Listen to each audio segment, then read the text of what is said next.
Assalamu alaikum wa rahmatullahi wa barakatuhu. Welcome back to my channel Sufi Talks.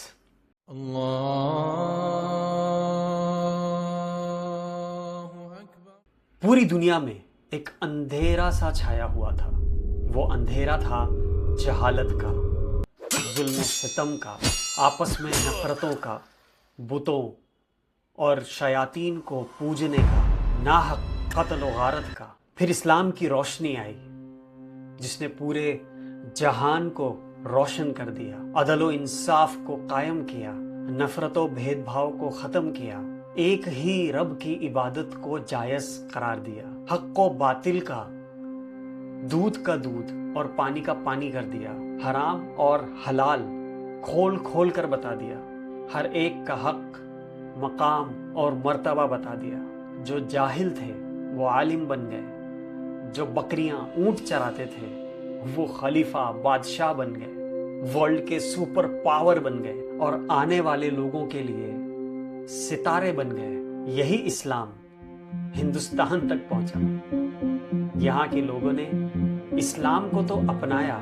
मगर सिर्फ मस्जिद तक या अपनी पहचान तक। उसके अलावा वो वही रहे जो वो पहले थे या उनके आबो अजदाद थे। शादी ब्याह, रहना सहना, मौत मिट्टी, कुछ चीजों को छोड़कर सब कुछ वैसा का वैसा ही रहा, कुछ नहीं बदला। जिन लोगों को छोड़कर इन्होंने इस्लाम अपनाया वो लोग अभी ने अपनाते नहीं, और मुसलमान पूरी तरीके से इस्लाम को अपनाते थे। हिंदुस्तान का मुसलमान बीच में कहीं फंस के रह गया है।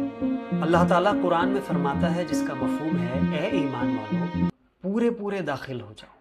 कहीं यही तो वजह नहीं है कि आज हिंदुस्तान का मुसलमान सबसे पिछड़ा हुआ है, सबसे ज्यादा जलील हो रहा है और सबसे ज्यादा परेशान है। अब आप सोच रहे होंगे कि मैं ये बात कैसे कह रहा हूँ। आइए इस बात को कुछ एग्जाम्पल्स से हम समझते हैं। इस्लाम ने कहा बेटे और बेटी में फर्क न करो, लेकिन हिंदुस्तान का मुसलमान पहले ही की तरह, यहाँ के हिंदुओं की ही तरह बेटे और बेटी में फर्क करता है। आज भी कई मुसलमान ऐसे हैं जिनके यहाँ पर अगर बेटी हो जाए तो उनको अफसोस और उनका गम उनके चेहरों से नजर आता है। ये सिफत तो इस्लाम ने नहीं सिखाई है। इस्लाम ने कहा विरासत में बेटी का भी हक है। हिंदुस्तान का मुसलमान कहाँ देता है? कितने मुसलमान हैं जो अपने बहनों या बेटियों को अपनी विरासत में हक देते हैं? वही माइंडसेट है, वही सोच है जो यहाँ के हिंदुओं की और जो पहले हमारे आबो अजदाद जो गुजरे हैं उनकी वही सोच है। इस्लाम ने कहा 5 वक्त की नमाज अपने मुकर्ररा वक्त पर पढ़नी है, लेकिन हिंदुस्तान का मुसलमान, कितने ऐसे मुसलमान हैं जो 5 वक्त की नमाज अपने मुकर्ररा वक्त पे पढ़ते हैं। मैं ये बातें आपको इस वजह से बता रहा हूँ कि ये जो हिंदुस्तान के हिंदुओं का क्या है कि जब मन करे तो पूजा पाठ कर लो, जब ना करे तो मत करो।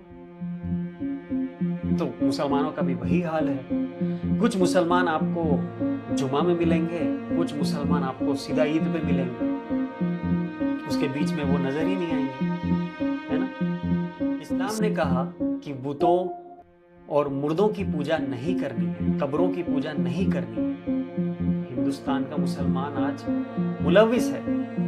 इस्लाम ने कहा कि तुम में कोई बड़ा छोटा नहीं है, लेकिन आप हिंदुस्तान के मुसलमानों में अगर गहराई में उतर के देखेंगे तो आपको पता चलेगा कि सैयद और शेख और पठान और अंसारी और मंसूरी ना जाने कितनी कौमें हैं, और इनमें आपस में एक दूसरे को बड़ा छोटा समझा जाता है। सैयदों की शादी अंसारियों में नहीं होगी, अंसारी की शादी सैयद में नहीं हो सकती।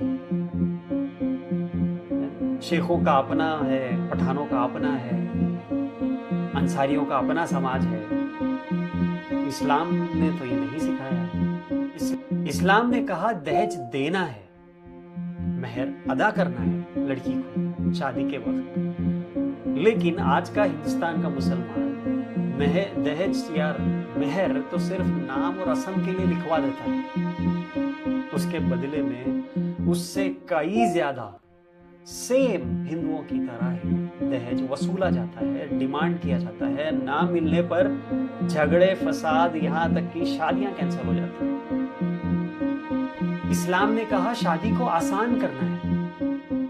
हिंदुस्तान में आज शादी मुसलमानों के लिए भी उतनी ही मुश्किल है जितनी गैर मुस्लिमों के लिए, कोई फर्क नहीं। इस्लाम ने कहा सफाई आधा ईमान है, मगर आज मुसलमानों को देख लीजिए और मुसलमानों के मोहल्लों को देख लीजिए कि क्या हाल है, सफाई कहाँ है। और भी ऐसी कई सारी चीजें हैं जो हिंदुस्तान के मुसलमान कर रहे हैं, जिससे मुसलमानों में और गैर मुसलमानों में कोई फर्क नहीं है। तो हम उनसे अलग कैसे हुए? अल्लाह की मदद कैसे आएगी? इज्जत कैसे मिलेगी? बुलंदी कैसे मिलेगी? हमें तो खुद रोशनी बनना था, लेकिन हम खुद गड्ढे में गिरे हुए हैं, कचरे के ढेर में हैं।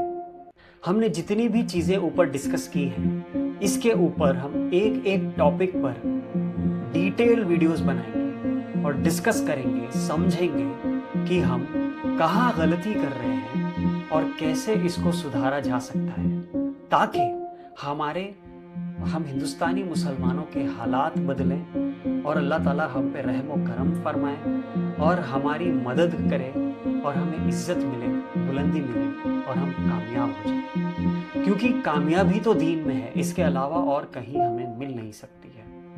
आपसे मेरी गुजारिश है कि और भी कई चीज़ें जो आपको नज़र आती हैं वो कमेंट सेक्शन में मेंशन करें, ताकि उसको भी हम टॉपिक बनाकर डिटेल में डिस्कस करें और ये उम्मत तक बात को पहुंचाएं। देखो, कहना सुनना हमारी रिस्पॉन्सिबिलिटी है, जिम्मेदारी है। क्या पता हमारे कहने सुनने से ये हमारी उम्मत में एक चेंज पैदा हो जाए और उम्मत की खैर का हम छोटा सा हिस्सा और जरिया बन जाए। जज़ाकल्लाह।